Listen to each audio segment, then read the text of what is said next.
Students, my self Arun Patel और हम आशा करते हैं कि आप सभी स्वस्थ होंगे और पढ़ाई लिखाई कर रहे होंगे। जो हमारा प्रीवियस लेक्चर था उसमें हम लोग हाइगेंस के सिद्धांत के बारे में जान चुके थे और उससे प्रकाश के परावर्तन और अपवर्तन की घटना को प्रूव कर लिए थे। बहुत सारी बातें हम लोगों ने देखी थी कि प्रकाश क्या होता है, एक तरंग होता है, वेव फ्रंट, तरंगाग्र, इन सब चीज़ों के बारे में बेसिक जानकारी हम लोगों ने ले ली थी। आज हम लोगों को बहुत इंपॉर्टेंट चीज़ के बारे में जानना है, जो कि है तरंगों का व्यतिकरण। तरंगों के व्यतिकरण में और प्रकाश के व्यतिकरण में डिफरेंस होता है। हम लोग समझेंगे प्रकाश का व्यतिकरण क्या है। उसको समझने के लिए पहले हम लोग समझेंगे तरंगों का व्यतिकरण क्या है। तो तरंगों के व्यतिकरण से स्टार्ट करते हैं। व्यतिकरण होता क्या है, देखो स्टार्ट करते हैं। हम लोगों ने प्रकाश को क्या माना है? प्रकाश को बेसिकली अनुप्रस्थ तरंग माना है। तो अनुप्रस्थ तरंग माना है, मान लो कोई एक प्रकाश तरंग है। पहले तो व्यतिकरण को लिख लो, व्यतिकरण यानी इंटरफेरेंस। अब देखो इंटरफेरेंस होता क्या है। बेसिकली इंटरफेरेंस तरंगों का मिलना होता है। क्या होता है? तरंगों का मिलना। तो तरंगें कैसे मिलेंगी? जैसे मान लो कोई एक प्रकाश की तरंग है, वो S1 पॉइंट से ऐसे ऐसे ऐसे मान लो P पे गई, और कोई प्रकाश की तरंग है S2 पॉइंट से मान लो ऐसे ऐसे ऐसे ऐसे P पे गई। ठीक है, अब ये S1 के ऊपर जो तरंग है, इसके लिए पहले हम लोग थोड़ा तरंग समीकरण को देख लेते हैं। किसी भी तरंग को रिप्रेजेंट करने के लिए हम लोगों ने क्लास 11th में पढ़ा है, वेव्स पढ़ा है। वहाँ पे हम लोगों ने देखा था कि इस प्रकार से कोई समीकरण लिखा जाता था, y बराबर a sine omega t plus k x. वहाँ पे y क्या दिखा रहे हैं? y हमें दिखाता था। अब देखो कोई भी अनुप्रस्थ तरंग अगर चल रही है ना, तो ऐसे ऐसे चल रही है, ऐसे ऐसे। और हकीकत में देखते हो कि कोई भी तरंग जब चलती है, कोई भी तरंग जब चलती है, तो उस तरंग में कोई भी माध्यम का कण एक जगह से दूसरी जगह नहीं जाता। जैसे तुमने डिप किया, कोई पत्थर पानी में डिप किया, वहां से तरंग ऐसे ऐसे ऐसे ऐसे करके किनारे तक गई, लेकिन तुम्हें लग रहा होगा कि यहाँ से कोई तरंग गई तो कोई कण यहाँ से वहां तक विक्षोभ करता हुआ गया, नहीं।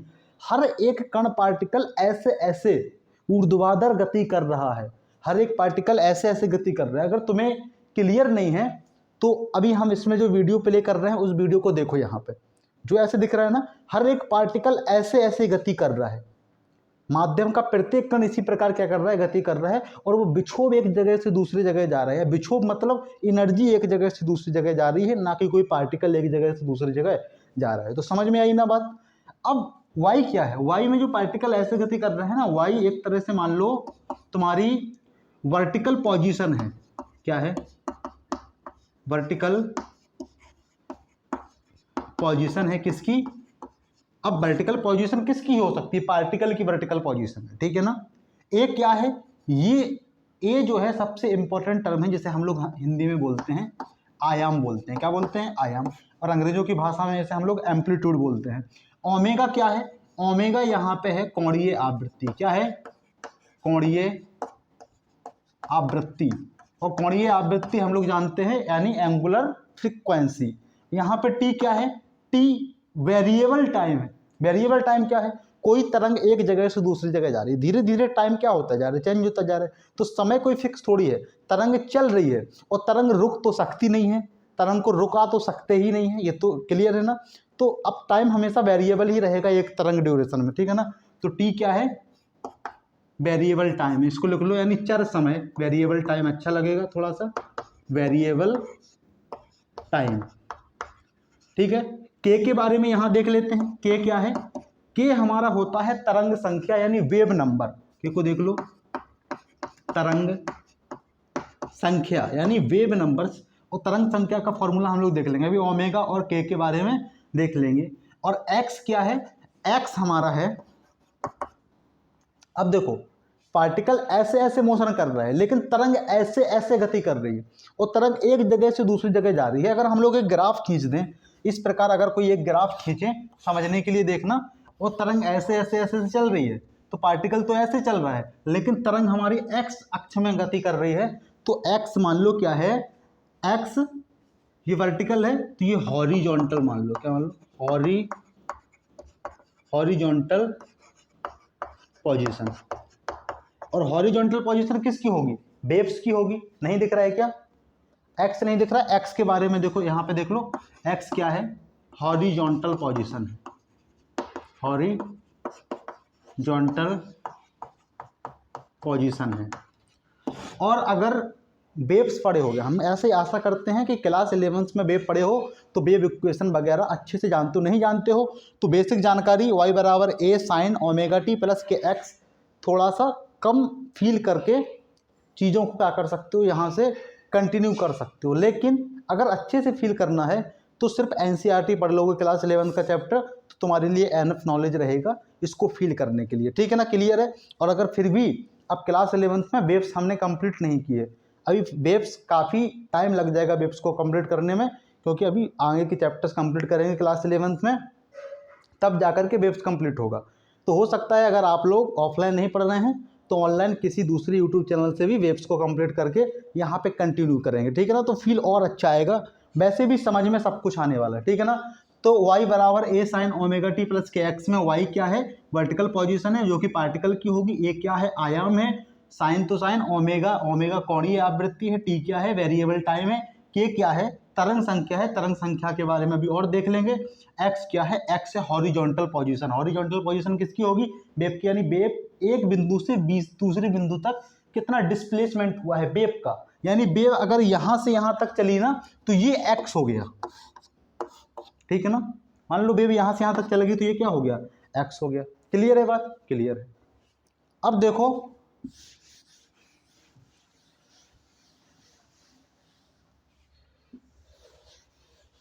किसी भी इक्वेशन में मान लो अगर y बराबर a sine omega t plus k x में ओमेगा क्या है, कोणीय आवृत्ति, क्या है, कोणीय आवृत्ति, और कोणीय आवृत्ति ओमेगा बराबर एक फॉर्मूला याद रखना 2 पाई f।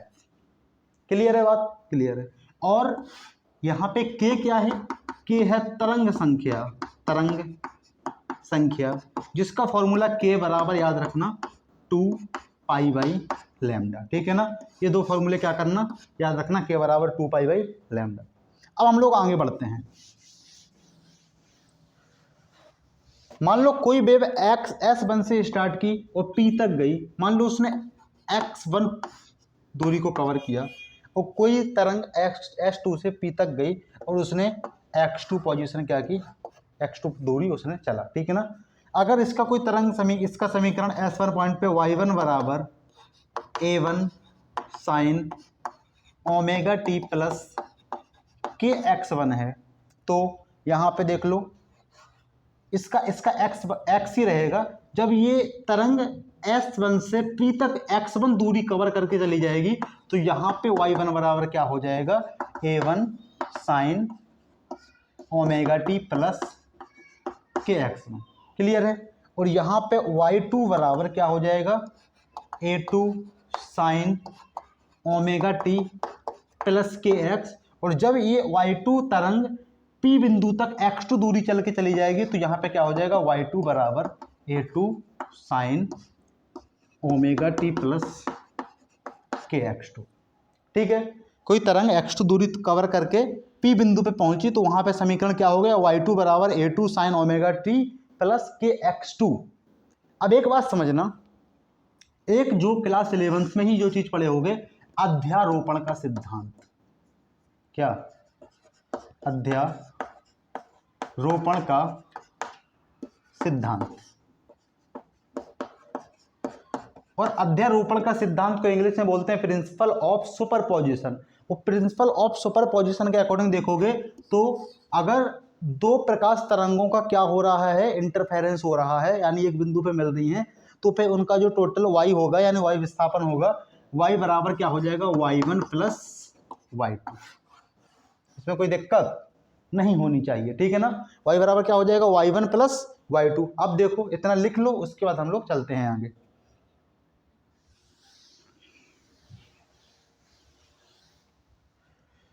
जब y बराबर y1 प्लस y2 हो गया तो y बराबर y1 का मान कितना है, a1 sine omega t plus के x1 कितना है, y1 का मान है a1 sine omega t plus के x1 और प्लस y2 का मान कितना है a2 sine omega t plus के x2।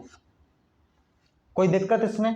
कोई दिक्कत नहीं। y1 का मान रख दिया, y2 का मान रख दिया। अब देखो एक चीज तुम्हें समझनी है, कोई प्रकाश की तरंग ऐसे ऐसे ऐसे ऐसे आ रही है और प्रिंसिपल ऑफ सुपरपोजिशन क्या बोल रहा है कि सिंपल विस्थापन क्या हो जाएगा, y1 प्लस y2 हो जाएगा। और कोई दूसरी तरंग ऐसे ऐसे ऐसे ऐसे आ रही है, इस तरंग ने सोचा कि इस पार्टिकल को मान लो ऊपर ले जाते हैं, मान लो P विस्थापन करते हैं, P मीटर विस्थापन, इसको क्या करते हैं ऊपर की तरफ ढकेलते हैं। क्यों? इस पॉइंट मान लो ये पॉइंट P ही मान लो, कुछ मान ले लो समझने के लिए। मान लो उसने कहा 2 सेंटीमीटर ऊपर इसका विस्थापन करते हैं, P पॉइंट के पार्टिकल का विस्थापन 2 मीटर ऊपर करते हैं। अब इसी पॉइंट पे ये जो दूसरी तरंग आ रही है, इसने कहा इस पार्टिकल का 3 मीटर ऊपर विस्थापन करते हैं। तो प्रिंसिपल ऑफ सुपरपोजिशन क्या कह रही है कि 2 + 3 यानी 5 मीटर टोटल इस पार्टिकल का क्या हो जाएगा, विस्थापन हो जाएगा। इसका उल्टा भी हो सकता है, इसने कहा कि P पार्टिकल का जो विस्थापन है ऊपर 2 सेंटीमीटर करते हैं, दूसरी तरंग ने कहा कि इस पॉइंट के P का विस्थापन नीचे 3 सेंटीमीटर करते हैं, तो फिर नीचे की तरफ पार्टिकल का 1 सेंटीमीटर क्या हो जाएगा, टोटल विस्थापन हो जाएगा। क्यों? क्योंकि कोई भी तरंग विस्थापन किसी भी पार्टिकल का ऊपर नीचे ही कर रही है, ऊपर या नीचे। क्लियर है बात? क्लियर है। अब एक बात दिक्कत है यहाँ पे, ये पूरा कैलकुलेशन ऐसे आसानी से हो नहीं जाएगा, इसके लिए हमें आगे बढ़ना पड़ेगा। अब देखो हर एक तरंग की जो कला होगी वो अलग अलग होगी। दिक्कत तो यही होगी ना, सीधा सीधा कोई भी पार्टिकल ऐसे y बराबर y1 प्लस y2 नहीं जोड़ जाता है। क्यों? क्योंकि कोई एक तरंग आ रही है, इसका फेज अलग है, यानी कला अलग है, कला। और कोई दूसरी तरंग आ रही है, मान लो ऐसे ऐसे आ रही है, और इसका फेज क्या है, अलग है। इसका फेज क्या है, अलग है, यानी इसकी कला क्या है, अलग है। किसी भी तरंग की कला कौन दिखाता है? किसी भी तरंग की कला, ये जो साइन के अंदर लिखा है ना ओमेगा टी प्लस के x1, यही दिखाता है किसी भी तरंग की कला। अब देखो कला है क्या, इसको समझो पहले। फेज है क्या और फेज डिफरेंस क्या है? अभी फेज डिफरेंस निकालना पड़ेगा। जैसे सोचो कोई भी पार्टिकल यहाँ से चल रहा है, ऐसे ऐसे तरंग कोई चल रही है, यहाँ से कोई एक तरंग ऐसे ऐसे ऐसे चल रही है। अब आयाम तो अलग अलग है, एक का आयाम a1 है, दूसरे का आयाम a2 है, आयाम से कुछ लेना देना ही नहीं है, आयाम कला के ऊपर निर्भर कर ही नहीं रही, यानी फेज से आयाम का कोई लेना देना नहीं है। यानी तरंग ऐसे बहुत ज़्यादा गहराई से ऐसे चले, चाहे कोई तरंग ऐसे ऐसे चले, तब भी काम चल जाएगा, ठीक है ना। लेकिन मान लो 2 तरंगें ऐसे आ रही हैं, फील करना चीज़ों को, 2 तरंगें ऐसे ऐसे ऐसे ऐसे आ रही हैं और 2 तरंगें एक पॉइंट पे मिली। अब इनकी कला उस पॉइंट पे मिलते समय अगर सेम है तो ये सीधे सुपरपोजिशन के रूल से जुड़ जाएंगे y1 प्लस y2। लेकिन अगर इनका दोनों का फेज यानी कला सेम नहीं है, और जब कला सेम नहीं है तो कुछ ना कुछ फेज डिफरेंस यानी कलांतर आ जाएगा। हिंदी में अगर हम लोग बोलेंगे कला में अंतर आ जाएगा। वो कला में जब अंतर आएगा तो ये सीधे सीधे जो तुम्हारा रूल है ना प्रिंसिपल ऑफ सुपरपोजिशन यानी अध्यारोपण का सिद्धांत जो बोल रहा है y बराबर y1 प्लस y2 डायरेक्ट कर दो, ऐसे नहीं होगा। क्लियर है ना बात? वो कला है क्या, देखो सोचो 2 पार्टिकल ऐसे निकले, हमने यहाँ पे क्या ले लिया, ओमेगा दोनों के लिए सेम ले लिया, ओमेगा दोनों के लिए सेम ले लिया, तो ये क्या बन गए, कोहेरेंट सोर्स बन गए। कोहेरेंट का मतलब होता है कला संबद्ध। यहीं से चैप्टर की स्टार्टिंग, मतलब यहीं से इस टॉपिक की क्या हुई है, शुरुआत हुई है। कला संबद्ध योग तथा कला असंबद्ध योग एनसीईआरटी में, उसको पढ़ोगे समझ में उतना ज़्यादा आएगा नहीं, लेकिन जब लेक्चर देख लोगे पूरा समझ लोगे तो समझ में आ जाएगा कला संबद्ध क्या होता है, कला असंबद्ध क्या होता है। अभी उसको समझेंगे। इसमें देखो दोनों हम लोगों ने ओमेगा को सेम लिया है, तो ये दोनों तरंगें क्या हैं, कला संबद्ध स्रोत से निकली हुई हैं। तो क्या है, निकलते समय तो दोनों की कला सेम थी, दोनों तरंग जब निकले थे स्रोत से, लेकिन दोनों की कला क्या थी, सेम थी। लेकिन इस वाली तरंग ने x1 दूरी चल ली और इस वाली तरंग ने x2 दूरी चल ली, और x1 और x2 अलग अलग है। चूंकि हम लोग कह दें कि x2 बड़ा है x1 से तो भी कोई दिक्कत नहीं है। अब इसने x2 दूरी चल ली दूसरी तरंग ने, और इसने x1 दूरी चल ली। मान लो ये ऐसे तरंग चल रही थी, एक साथ ले लेते हैं ऐसे, और ये ऐसे ऐसे चलते चलते चलते चलते चलते गई और इस पॉइंट पे क्या हुई, ये मिली। अब इस पॉइंट पे अगर इनको मिलना है, जैसे मान लो इस पॉइंट पे इसको क्या होना है, मिलना है, और इस समय ये तरंग क्या है, नीचे की तरफ ड्रॉपिंग कर रही है, ऐसे जा रही है, पहली वाली तरंग ऐसे जा रही है और उसी पॉइंट पे दूसरी वाली तरंग ऐसे जा रही है। लेकिन प्रिंसिपल ऑफ सुपरपोजिशन के अकॉर्डिंग जिस पॉइंट पे मिल रहा है दोनों तरंगों को ऐसे जाना चाहिए, सेम कला होनी चाहिए उस पॉइंट पे। तो अब यहाँ पे फेज क्या हो गया, डिफरेंट हो गया।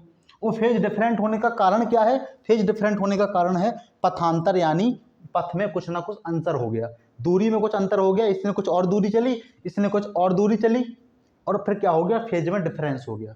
ठीक है, थोड़ा सा इस बात को फील करना। तो फेज में डिफरेंस हो गया तो हम लोग थोड़ा सा अलग देखेंगे। तो उसके पहले हम लोग फेज डिफरेंस ही निकालते हैं कि फेज डिफरेंस आखिर होता क्या है। प्रिंसिपल ऑफ सुपरपोजिशन समझ गए होगे, y बराबर y1 प्लस y2 सीधा सीधा होता है। ठीक है, अब फेज डिफरेंस को समझते हैं पहले, तो इसको समझने के लिए फेज डिफरेंस, फेज डिफरेंस यानी कलांतर। कलांतर क्या है, कला में अंतर।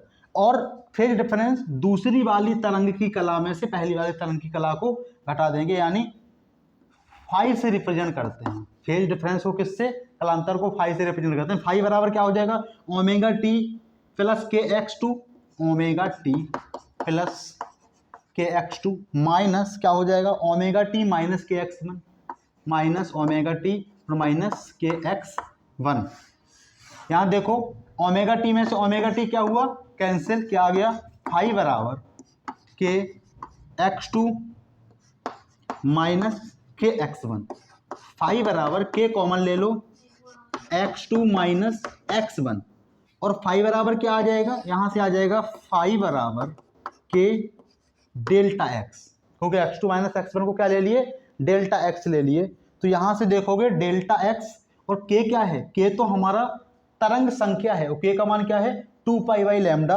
तो यहाँ से आ गया फाई बराबर 2 pi by lambda delta x. यहाँ पे जो डेल्टा एक्स है ये भी एक इंपॉर्टेंट राशि है जिसको हम लोग बोलते हैं पथांतर। क्या बोलते हैं, पथांतर। देखो पहली तरंग ने x1 पथ कैरी किया और दूसरे तरंग ने x2 पथ चला और पथ में अंतर कितना हो गया, x2 माइनस x1। तो इसको बोल रहे हैं पथांतर। डेल्टा x को क्या बोल रहे हैं, पथांतर बोल रहे हैं। क्लियर है ना बात, क्लियर है।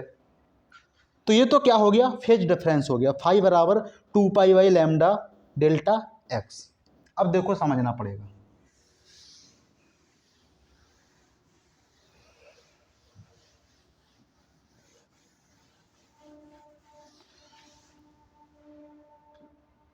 मानो पहली तरंग ने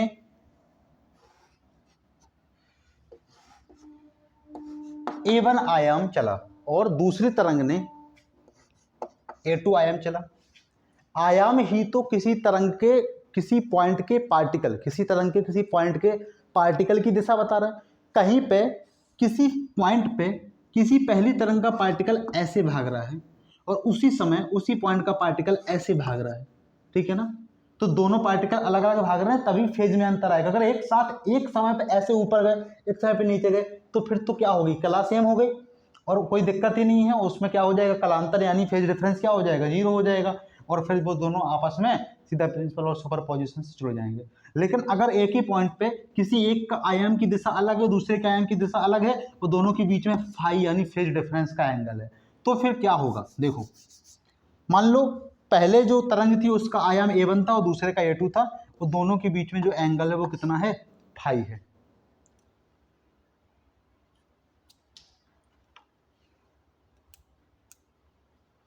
अब बताओ इन दोनों का वेक्टर सम क्या होगा।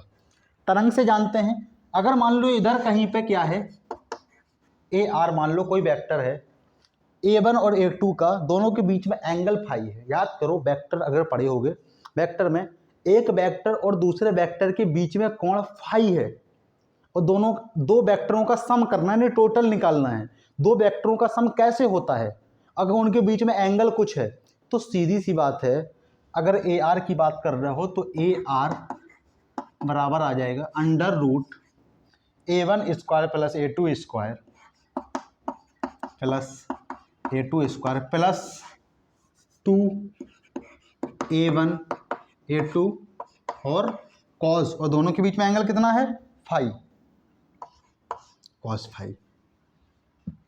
कोई दिक्कत इसमें? कोई दिक्कत होनी ही नहीं चाहिए यार, और बस सीधी सी बात है, तो सीधा फॉर्मूला है, वेक्टर सम हो जाता है। अगर दो वेक्टरों के बीच में कुछ एंगल है तो उसका वेक्टर सम का फॉर्मूला ही ये होता है, ठीक है। अब यहाँ पे क्या है 2A1 A2 cos 5, क्लियर है बात। अब अगर फॉर्मूला देखें y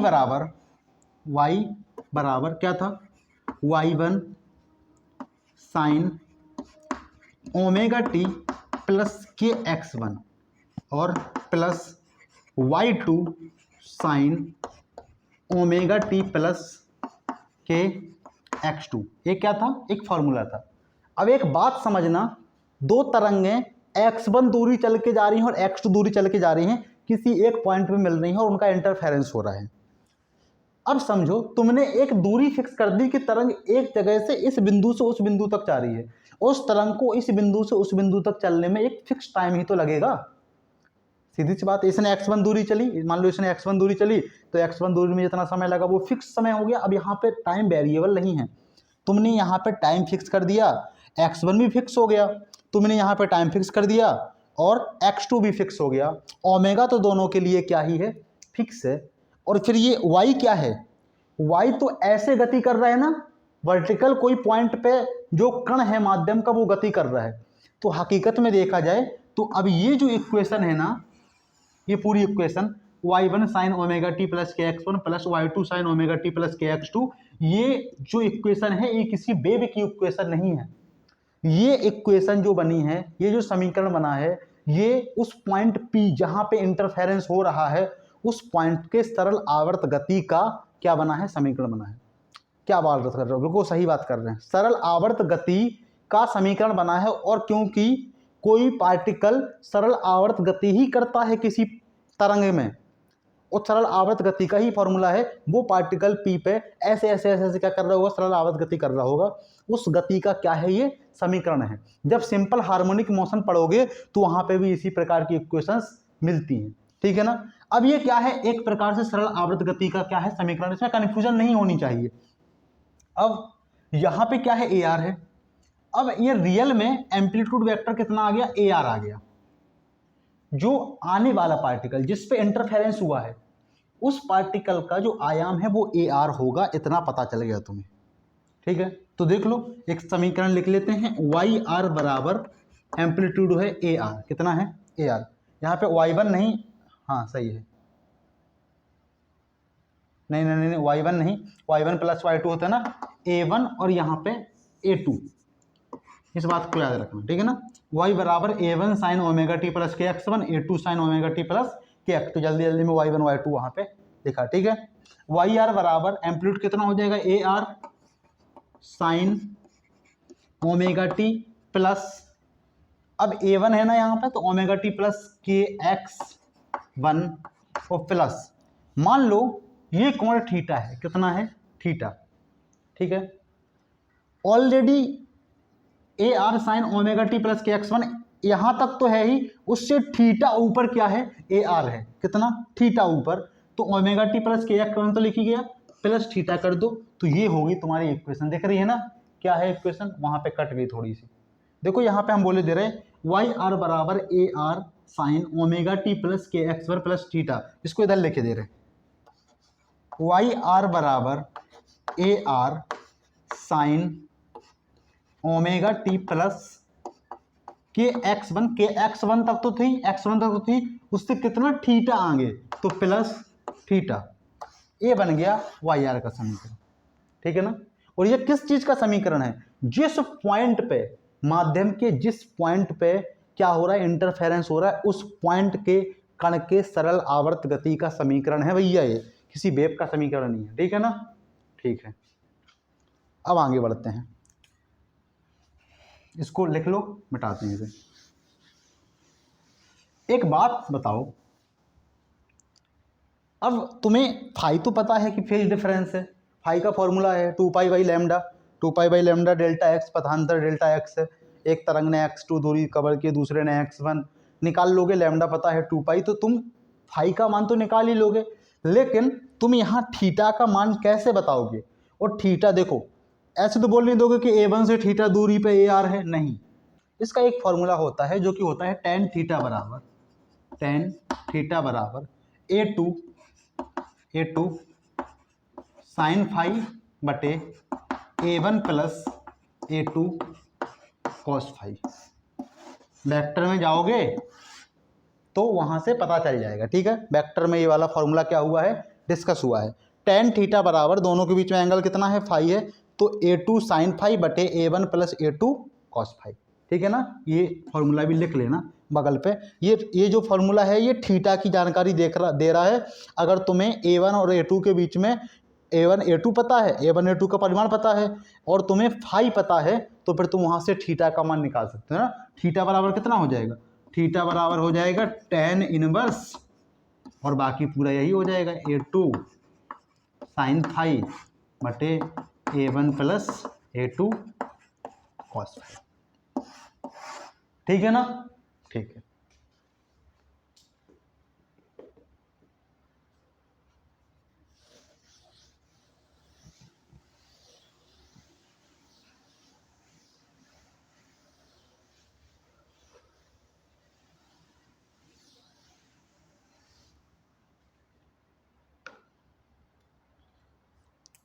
अब देखो, तुम्हें तीव्रता समझना होगा। क्या समझना होगा, तीव्रता के बारे में देखो क्या है।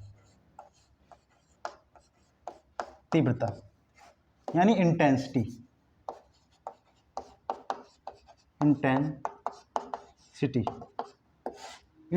क्या होती है? इंटेंसिटी बोले तो तीव्रता, यानी जिस पॉइंट पे इंटरफेरेंस हो रहा है उस पॉइंट की अगर तीव्रता निकालनी है, यानी IR निकालना है। क्या निकालना है, IR। तो तुम्हें उसके लिए एक फॉर्मूला पता होता है, I बराबर होता है 2 pi F square A square rho V। देखो I बराबर 2 pi F square A square rho V। ये है क्या, यहां पे F क्या है, फ्रीक्वेंसी है, क्या है, फ्रीक्वेंसी। A क्या है, एम्पलीट्यूड यानी बोले तो आयाम। A क्या है, आवृत्ति है, क्या है, आवृत्ति। रो क्या है, दो प्रकाश की तरंगें एक ही माध्यम में चल रही हैं। और रो क्या है, रो हमारा घनत्व है जिसमें प्रकाश की तरंग चल रही है। तो ये क्या है, माध्यम का घनत्व। क्या है, माध्यम का घनत्व। V क्या है, V तो तरंग की क्या है, चाल, तरंग की चाल। ये किसी एक वेव के लिए तुम इंटेंसिटी निकाल सकते हो। एक तरंग है, एक तरंग की फ्रीक्वेंसी f है, एक तरंग का आयाम a है, एक तरंग माध्यम जिसका घनत्व रो है, एक तरंग जिसकी चाल v है, तो उसकी इंटेंसिटी निकाल सकते हो। वो इंटेंसिटी क्या होगी, 2 pi F square A square rho V। ये फॉर्मूला होता है। लेकिन जब दो तरंगे जा रही हैं तो देखो कॉन्सेप्ट समझना। दो तरंगे जा रही हैं, मान लो S1 से P बिंदु तक ऐसे ऐसे तरंग जा रही है, और ये S2 से P तक ऐसे ऐसे तरंग जा रही है। ये दोनों तरंगों के लिए सबसे पहली तरंग के लिए तुम्हारा जो समीकरण क्या था, तरंग समीकरण, y1 बराबर a1 sine omega t plus के x1। इसमें ओमेगा क्या है, फिक्स है। दोनों के लिए बात कर रहे हैं, क्योंकि दूसरे तरंग का समीकरण क्या है, y2 बराबर a2 साइन ओमेगा टी, इसमें भी ओमेगा और उसमें भी ओमेगा, यानी कोणीय आवृत्ति दोनों की क्या है, फिक्स है। ओमेगा टी प्लस के x2, सिर्फ x2 बदल रहा है क्योंकि ये x1 दूरी चल रही है और ये x2 दूरी चल रही है, ठीक है ना। तो ओमेगा फिक्स है, क्या है, ओमेगा फिक्स है। अगर ओमेगा सिर्फ ओमेगा फिक्स हुआ, ओमेगा बराबर 2 पाई f, 2 पाई तो फिक्स है, f मतलब आवृत्ति, दोनों तरंगों की आवृत्ति भी क्या है, फिक्स है। तो f क्या है, फिक्स है, ठीक है ना। के तो फिक्स है ही, रो क्या है, दोनों तरंगे एक ही माध्यम में चल रही हैं, तो इन दोनों तरंगों के लिए रो भी क्या है, फिक्स है। v देखो, v किसी भी तरंग की जो वेलोसिटी होती है वो निर्भर करती है उसके माध्यम पे, ठीक है ना। किसी भी तरंग की जो वेलोसिटी चलने की चाल होती है वो माध्यम पे निर्भर करती है, तो v भी क्या हो जाएगा, फिक्स हो जाएगा। क्यों? क्योंकि मीडियम सेम है। क्या है? मीडियम सेम है उन दो तरंगों के लिए जिनका इंटरफेरेंस हो रहा है। अभी समझ में आएगा, ठीक है ना। और रो भी सेम है, वी भी सेम है, एफ भी सेम है, 2 पाई तो अपने आप में सेम होता ही है। तो देखोगे तो इधर से देखोगे तो इतनी चीजें क्या हो गई, फिक्स हो गई। सिर्फ अलग अलग क्या है, आयाम। एक का आयाम a1 है और दूसरे का आयाम a2 है, ठीक है ना। तो अगर यहां से देखोगे तुम तो I बराबर तुम्हें क्या मिला, ये सब अगर कांस्टेंट ले लो, मान लो C ले लो, C क्या, अभी हम K ही लिए ले रहे, सर K तो यहाँ पे क्या है, वेव नंबर है, अभी कैंसिल हो जाएगा, इसको देखो देख लेना, ठीक है ना। I बराबर K A स्क्वायर, और यहाँ पे K क्या है, कांस्टेंट है। क्या है? कांस्टेंट। अब K यहाँ पे कांस्टेंट है और K इसको याद रखना, इस पे लिखे ही दे रहे, K is not wave number. इतनी इंग्लिश तो देखो चलती है, ठीक है ना। K is not wave number, जो K है यहाँ पे वो कांस्टेंट है, ना कि वेव नंबर। तो इस बात को एकदम याद रखना। अब देखो, अगर AR की बात करें, AR, अगर AR का स्क्वायर करते हैं, AR बराबर क्या होता है, under root A1 square plus A2 square plus 2A1 A2 cos phi, ये फॉर्मूला होता है। अगर AR का स्क्वायर कर दो तो क्या मिलेगा, AR का स्क्वायर बराबर A1 का स्क्वायर प्लस A2 का square plus 2A1 A2 cos five. कोई दिक्कत? कोई दिक्कत नहीं। अब देखो I बराबर क्या है, KA स्क्वायर है, तो यहां पे IR क्या हो जाएगा, हाँ ठीक है, IR का स्क्वायर क्या हो जाएगा, ए स्क्वायर बराबर क्या हो जाएगा, ऐसे देखो I बराबर क्या है, के स्क्वायर है, तो ए स्क्वायर बराबर क्या हो जाएगा, I बटे के। तो AR है तो यहां पे क्या हो जाएगा, IR बटे के।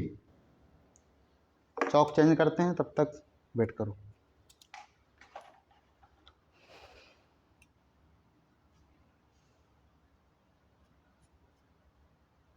देखो AR की जगह पे AR का स्क्वायर होगा तो क्या हो जाएगा, IR बटे के बराबर, यहां पे क्या है A1, तो यहां पे हो जाएगा I1 बटे के प्लस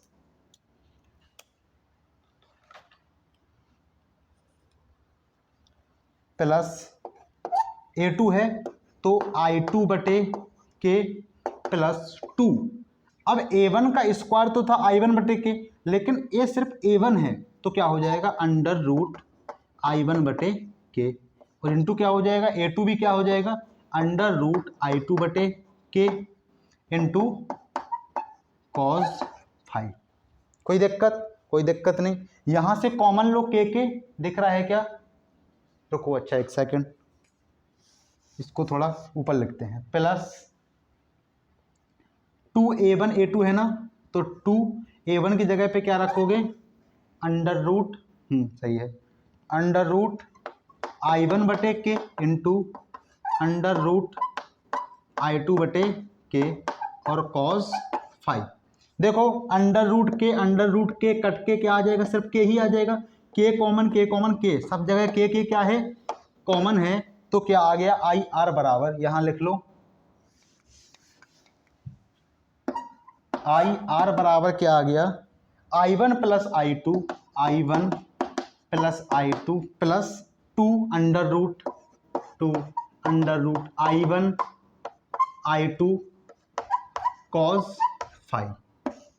आ गया I1 plus I2 plus 2 under root I1 I2 cos phi. Clear है ना बात, यहां से आ गया IR का मान आ गया, किसका मान आ गया, IR का, ठीक है ना, ठीक है।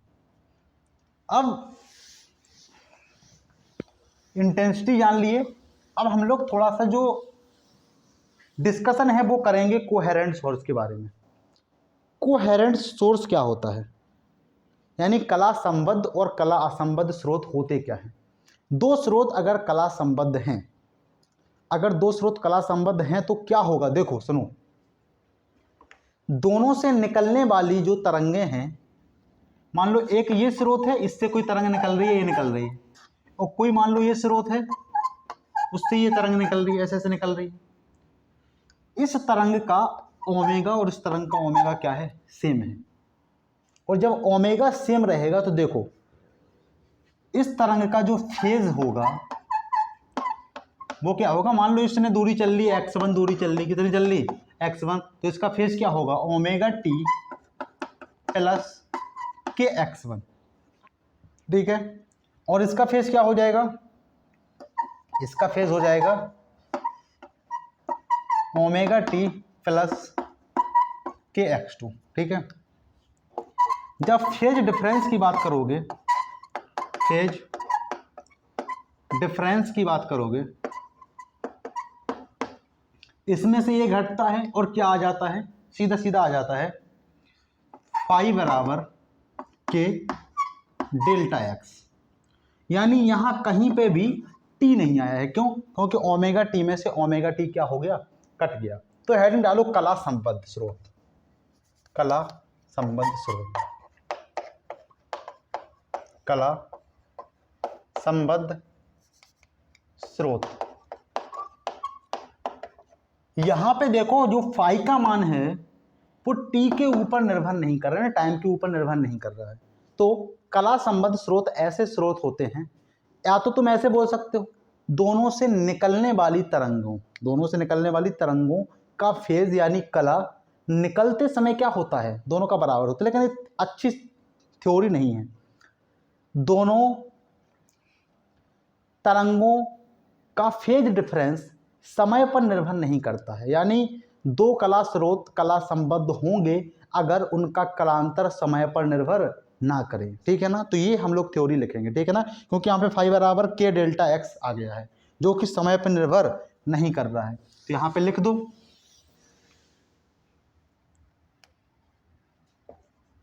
दो स्रोत कला संबद्ध कहलाते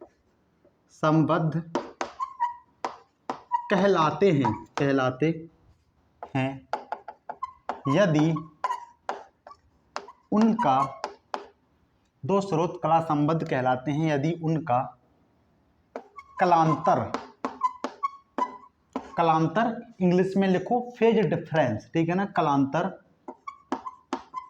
समय पर निर्भर नहीं करता है, ठीक है ना। दो स्रोत कला संबद्ध कहलाते हैं यदि उनका कलांतर समय पर निर्भर नहीं करता है। फाई बराबर, मान लो एक तरंग है, उसका फेज क्या है, फेज है ओमेगा टी प्लस के x1, ये फर्स्ट तरंग है, और एक दूसरी तरंग है उसका फेज क्या है ओमेगा टी प्लस के x2। तो फाई बराबर ओमेगा टी प्लस के x2 यदि x2 is greater than x1, ठीक है ना। ओमेगा टी माइनस क्या हो जाएगा, ओमेगा टी माइनस के x1, ओमेगा टी से ओमेगा टी क्या हुआ, कैंसिल। फाई बराबर क्या आ गया, के x2 माइनस के x1 बराबर के कॉमन लिए x2 माइनस x1 के डेल्टा x, और फॉर्मूला क्या आ गया, फॉर्मूला आ गया फाई बराबर, दिख रहा है ना, फाई बराबर 2 pi by lambda delta x, जहां डेल्टा x क्या है, पथांतर है, क्या है, पथांतर, ठीक है ना। पथांतर को इंग्लिश में बोलते हैं पाथ डिफरेंस, क्या बोलते हैं, पाथ डिफरेंस। क्लियर है ना। दो स्रोत कला संबद्ध स्रोत की पूरी बात समझे, क्या है, यहाँ पे ओमेगा सेम है, या कहें कि जो कलांतर है वो समय पर निर्भर नहीं कर रहा है। कला संबद्ध स्रोत के लिए ओमेगा सेम है, ओमेगा सेम है। इस बात को भी स्पेशली नोट कर लेना, अगर ओमेगा सेम है तो फिर एफ भी क्या हो जाएगा, सेम हो जाएगा। अगर एफ सेम है तो फिर वेव नंबर भी क्या हो जाएगा, वेव नंबर भी क्या हो जाएगा, सेम हो जाएगा। और जब वेव नंबर सेम हो गया और ओमेगा सेम है और दोनों का मीडियम सेम है, दोनों तरंगों का क्या है, मीडियम सेम है। अब मीडियम का सेम की बात ही ना करो, अगर मीडियम सेम होगा तो वेलोसिटी सेम होगी, ठीक है ना, वेलोसिटी रो वो सब चीज़ें अलग हैं। लेकिन अगर ओमेगा सेम है तो फ्रीक्वेंसी सेम होगी, फ्रीक्वेंसी सेम है तो वेव नंबर सेम होगा, और तरंग दैर्घ्य यानी तरंग दैर्घ्य क्या है, वेव लेंथ भी क्या होगी, वेव लेंथ भी क्या होगी, सेम होगी। ठीक है ना, ठीक है, क्लियर है। अब देखो आगे बढ़ते हैं, कला असंबद्ध स्रोतों की बात कर लेते हैं। कला असंबद्ध,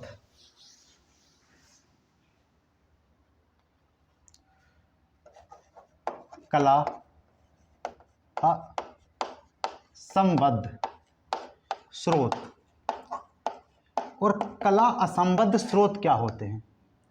कला असंबद्ध स्रोत ऐसे होते हैं, यानी दो तरंगें हैं, दो स्रोत हैं, एक स्रोत मान लो ये है और इससे तरंग ऐसे ऐसे निकल रही है, एक स्रोत मान लो ये है, इससे तरंग ऐसे ऐसे निकल रही है। इस तरंग का अगर समीकरण है y1 बराबर sine omega t plus k x one, क्या बात कर रहे हो सर, नहीं, इसका तरंग का समीकरण y1 बराबर sine omega 1 T plus k x one, क्यों, क्योंकि इसका ओमेगा सेम नहीं रहेगा, और इसका y2 बराबर क्या हो जाएगा, sine omega 2 T plus k x to.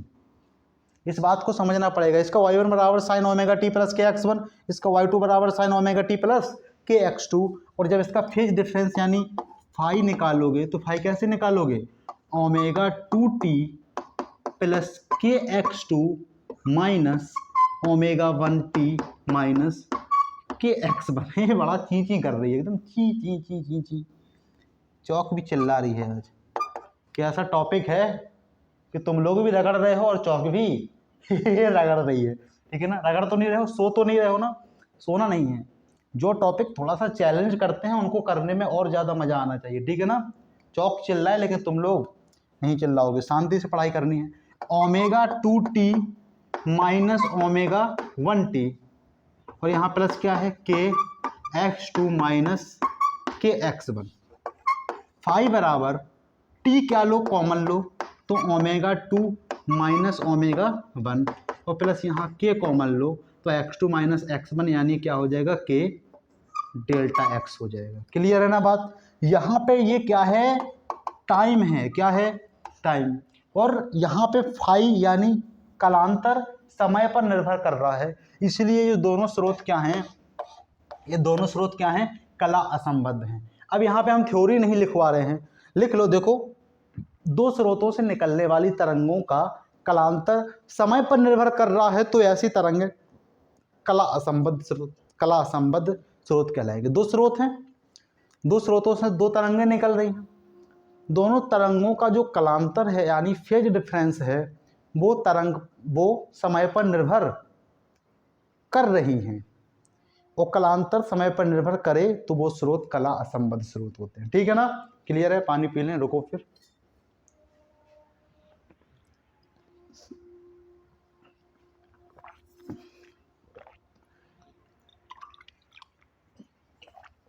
Om Hari Hari ओम। अब देखो एक इंपॉर्टेंट बात करते हैं,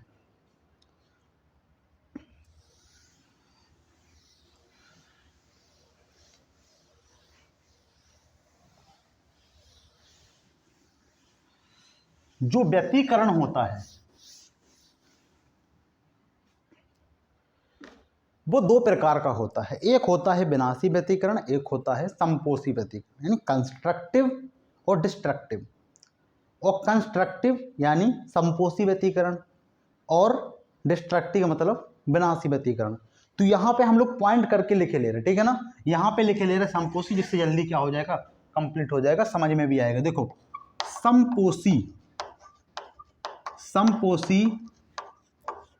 व्यतिकरण यानी कंस्ट्रक्टिव, इंग्लिश में लिख लेना, और यहाँ पे होगा विनाशी व्यतिकरण। संपोषी व्यतिकरण क्या होता है, देखो, दो तरंगें एक दूसरे से मिल रही हैं, अब बात होगी वो होगी कोहेरेंट सोर्स यानी कला संबद्ध स्रोतों की, जहाँ पे दोनों ओमेगा क्या होंगे, सेम होंगे और उसका कलांतर समय पर निर्भर नहीं कर रहा होगा। ठीक है ना।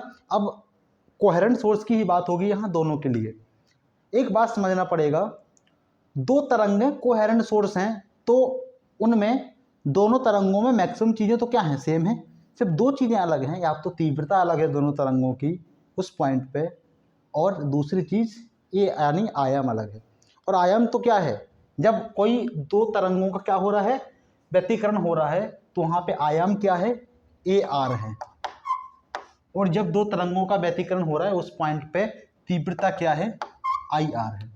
यदि AR और IR का दोनों का जो मान है वो क्या हो जाए, मैक्सिमम हो जाए, यानी अधिकतम हो जाए, क्या हो जाए, अधिकतम, तो फिर ये समपोषी व्यतिकरण है। और यदि AR और IR का जो मान है वो क्या हो जाए, मिनिमम हो जाए, यानी कम से कम, न्यूनतम हो जाए, तो फिर ये क्या है, व्यतिकरण है। अब देखो कौन सी कंडीशंस रहेगी जिसमें IR और AR दोनों का मान क्या हो, मैक्सिमम हो। देखो पहले तो AR बराबर समझना पड़ेगा। AR बराबर क्या होता है, AR बराबर तो अंडर रूट होता है AR स्क्वायर, देख लो, हाँ ठीक है, AR ही देख लो, अंडर रूट A1 का स्क्वायर प्लस A2 का square plus 2A1 A2 2A1 A2 cos phi. IR देख लो, IR बराबर I1 plus I2 plus 2 under root I1 I2 cos phi. दोनों में देखोगे अगर cos फाई का मान मैक्सिमम हो गया तो फिर AR और IR का मान भी क्या हो जाएगा, मैक्सिमम हो जाएगा। इसमें दोनों में क्या करना है, cos फाई लिख लो यहाँ पे। यदि cos फाई का मान मैक्सिमम हो गया तो IR और AR का मान भी मैक्सिमम हो जाएगा। किसी को इसमें कोई प्रॉब्लम नहीं। अब देखो cos फाई यहाँ पे क्या हो जाएगा, यहाँ पे भी सेम बात है। AR बराबर क्या होता है, AR बराबर होता है under root A1 square plus A2 square plus 2A1 A2 cos phi. यहाँ पे क्या होता है, IR बराबर I1 plus I2 plus under root 2 I1 I2 cos phi. ठीक है। अब यहाँ पे क्या है, अगर cos फाई का मान मिनिमम हो जाए और यहाँ पे भी cos फाई का मान मिनिमम हो जाए तो AR और IR का मान भी क्या हो जाएगा, मिनिमम हो जाएगा। तो देखो यदि cos फाई का मान मिनिमम यानी न्यूनतम हो जाए, क्या हो जाए, न्यूनतम हो जाए, तो यदि cos फाई का मान न्यूनतम हो जाए तो AR और IR का मान भी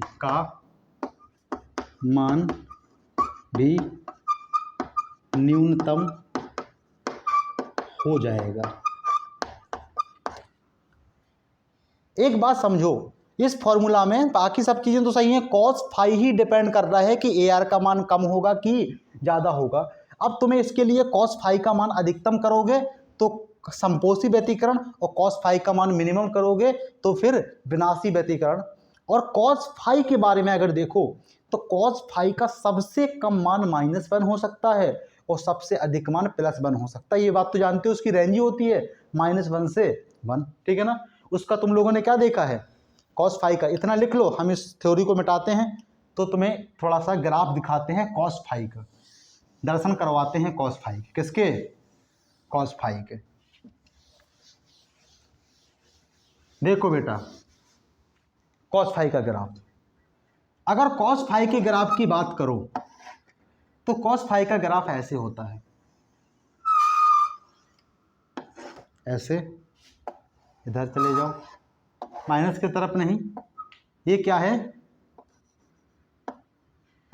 +1 और ये क्या है -1, ये क्या है 0 और ये क्या है पाई, ये क्या है 2 पाई और ये क्या है +1, यानी 0 2 पाई। तो उधर जाओगे तो 3 पाई पे क्या होगा मिनिमम यानी -1, अगर उधर जाओगे 4 पाई पे क्या होगा +1, 5 पाई पे -1, 6 पाई पे +1, 7 पाई पे -1, 8 पाई पे +1। तो इस प्रकार देख रहे होगे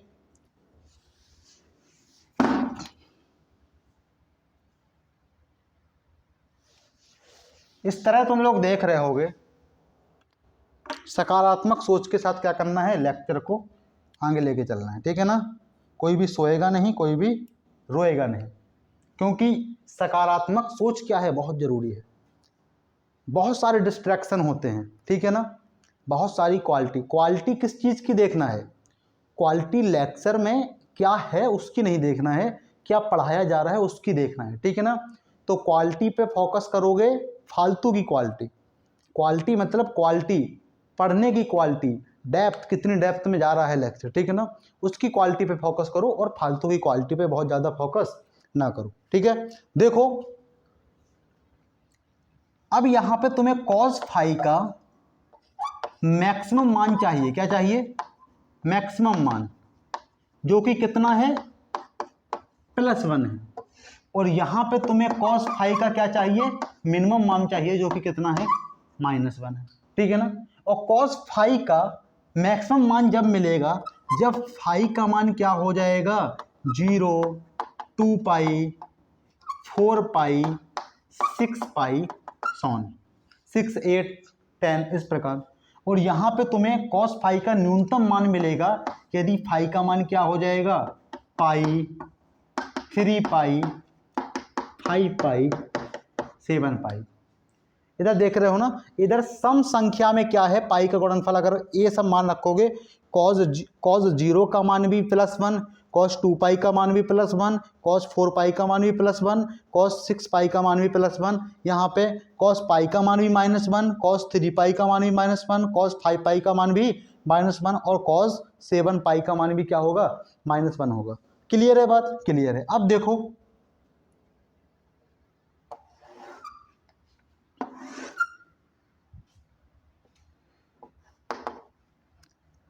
इसमें तुम देख सकते हो कि फाई का मान 2n पाई के रूप का लिख सकते हो, फाई का मान 2n पाई, और यहाँ पे n बराबर 0 1 2 3 4 और यहाँ तक n का मान रख सकते हो, रखो तुम्हें cos फाई का मान क्या मिलेगा +1 मिलेगा। और यहाँ पे देखो एक पैटर्न बन जाएगा, फाई का मान किस रूप का 2n +1 पाई के रूप का। यहाँ पे भी n का मान 0 रखो 1 रखो 2 रखो 3 रखो 4 रखो और सो। अगर तुम्हें फाई का मान 2n +1 पाई का मिल रहा है तो तुम समझ जाओ कि वो कैसा विनाशी व्यतिकरण है, और तुम्हें फाई का मान 2n पाई के रूप का मिल रहा है तो वो कैसा है समपोषी व्यतिकरण है। अब देखो एक इंपॉर्टेंट चीज, उसके बाद लेक्चर को करेंगे समाप्त। देखो क्या है,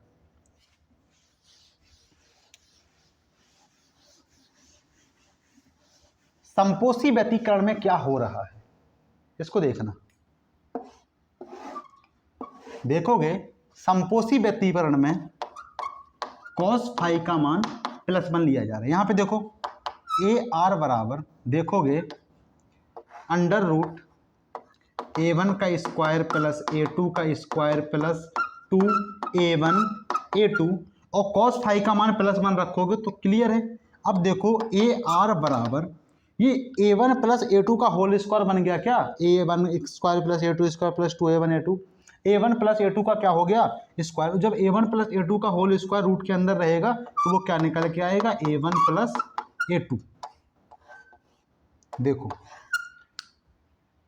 अगर समपोषी व्यतिकरण होगा दो प्रकाश की तरंगों का तो समपोषी व्यतिकरण में सिंपली दोनों का आयाम जुड़ जाएगा, जो कि होगा AR बराबर A1 प्लस A2। और देखो यहाँ पे क्या होगा, cos फाई का मान क्या होगा, cos फाई का मान क्या होगा -1। तो देखो ए आर बराबर under root A1 square plus A2 square plus 2A1 A2, और जब cos फाई का मान -1 रखोगे तो यहाँ क्या आ जाएगा, माइनस, क्या a माइनस बी का होल स्क्वायर नहीं बन गया, यानी कहो कि A1 माइनस A2 का होल स्क्वायर बन गया। ए आर बराबर क्या आ जाएगा, A1 माइनस A2, ठीक है ना। अब एक बात यहाँ पे समझना, चाहे A1 माइनस A2 करो, चाहे A2 माइनस A1 करो, रूट के बाहर कोई नंबर आ रहा है तो फिर वो क्या रहेगा, प्लस में ही रहेगा, ठीक है ना। बड़े में से छोटे को हटा दोगे तो ये क्या हो गया, विनाशी व्यतिकरण हो गया। तो ये तो बाद में सिंपल सी बात आ गई, खोदा पहाड़ और निकली चूहिया वाली बात हो गई कि विनाशी व्यतिकरण में ए आर बराबर A1 माइनस A2 और संपोषी व्यतिकरण में ए आर बराबर A1 प्लस A2, है कि नहीं, खोदा पहाड़ और निकली चूहिया। अगले लेक्चर में हम लोग बात करेंगे YDSE एक्सपेरिमेंट की, ठीक है ना। अभी हम लोगों ने जो व्यतिकरण पढ़ा है वो तरंग का व्यतिकरण पढ़ा है, प्रकाश के व्यतिकरण की बात नहीं हुई है। और YDSE एक्सपेरिमेंट एक ऐसा एक्सपेरिमेंट था जिसने प्रूव किया था कि प्रकाश क्या है, तरंग है। जो चैप्टर पढ़ रहे हैं तरंग प्रकाश की, YD एक्सपेरिमेंट की वजह से, यानी यंग डबल स्लिट एक्सपेरिमेंट, अगर उसको नहीं पढ़ोगे, मतलब उसी की वजह से क्या हुआ था, प्रूव ही हुआ था कि लाइट क्या है, लाइट हमारी एक तरंग है, ठीक है ना। तो ये पूरी जो यूनिट है तरंग प्रकाश की, वो तो उसी एक्सपेरिमेंट के ऊपर बेस है। पूरा जो मकसद है वो YD एक्सपेरिमेंट को प्रूव करने का है, ठीक है ना। ठीक है, तो आज का लेक्चर करते हैं यहीं पे समाप्त, मिलते हैं अगले लेक्चर में। तब तक पढ़ाई लिखाई करते रहो, बने रहो LD स्टडी के साथ, तब तक ओके बाय।